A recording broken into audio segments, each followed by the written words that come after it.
anybody been here before? Yeah. And been inside? No. No? No?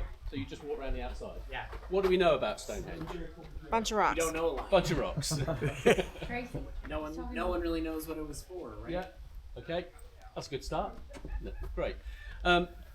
This is unique. It's the only engineered stone circle in the world. All of these stones that you see around the outside with these lintels on have been carved on site. There's no other stone circle that has that. These large stones, they're the sarsen stones. They weigh anything up to about 30 tons.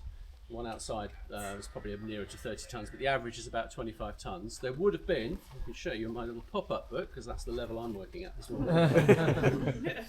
That's what it would have looked like when it was first built. We're left with about 45% of the stones inside the stone circle. A lot of that they've disappeared over time into various building projects and a lot of human erosion from people souvenir hunting over time. So we've got basically three types of stone here. These large sarsen stones, the big uprights and the lintels. These have come from the Marlborough Downs, which is about 20 miles away in that direction. So there would have been 75 of them originally. Each one of these, probably on a sledge of some sort with a couple of hundred people pulling it, would take about 2 weeks to bring it to site to be erected. And we think the stone circle took about 50 years to complete, 4,500 years ago. Okay, so we've got this large outer circle of the stones, and we've got the horizontal lintels on the top. And again, this is unique. And these lintels have been jointed together. You can see on the top of these ones here, there's some little lumps on the top. There's one up there, and there's a huge one up there. Now that's a woodworking joint. It's a tenon joint. That has been carved just with stone tools. There was no metal when this was built, so this was just carved using other pieces of sarsen stone to carve these joints. So all of these stones locked together on these lintels, because that is the mortise hole. This stone here is the lintel. Just don't go any further back, if that's all right. This stone here is the lintel that would have sat on top of that one there, and that's the mortise hole that locks onto that tenon joint. This one should have one. This is the upright that was there that's fallen sadly, and this would have had a lump on the top that's disappeared. As some souvenir hunters carved that off in various stages over the years. So they lock together. Not only do they lock together with the mortise and tenon joints, they also have tongue and groove joints on the ends, and you can see those if you look a little bit carefully on the ends of some of these lintels. They lock together.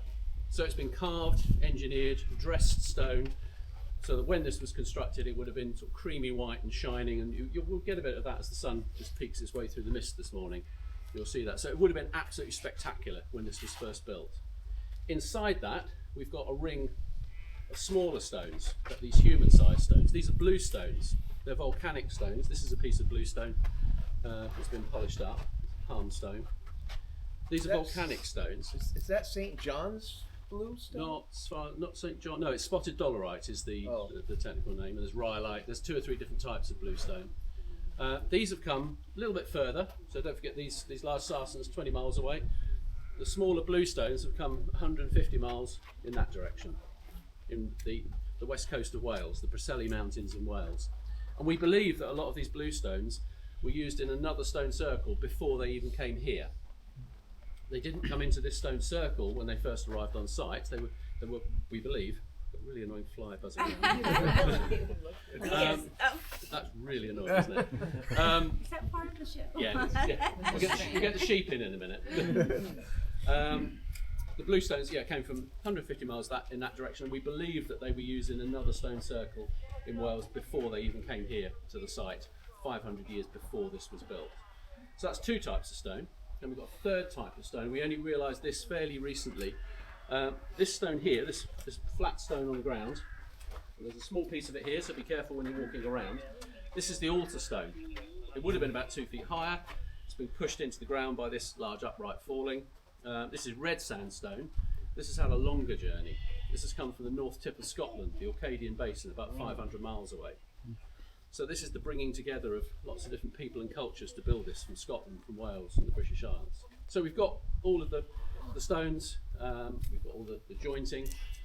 We're standing in the middle, pretty much. So if you all look that way, on the longest day, the midsummer solstice, 10 to 5 in the morning, the longest day, the sun will rise over the horizon there and will just peek over the top of that stone on the outside there called the heel stone. You'll be here with 25,000 people because that's roughly how many we get at the summer solstice. But that's not the only alignment here, because dead opposite the summer solstice sunrise, we're going to get that fly in a minute, we have the winter solstice.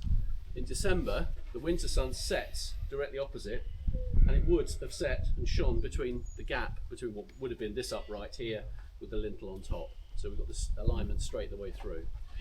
Right, that's enough of me talking. I'm going to give you a chance to have a look round. Sam and I will answer any questions. So, but nobody knows why they built it. We have a few ideas of perhaps why, which is to mark solstice, but that's the question is really difficult to answer because there's nothing written down.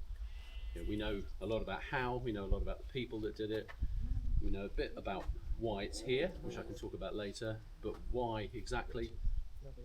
No. Sam's standing at some really interesting carvings, which is worth having a look at, and I can point a few others out. But have a look around, enjoy it, it's your time, and we can talk about a few things outside if we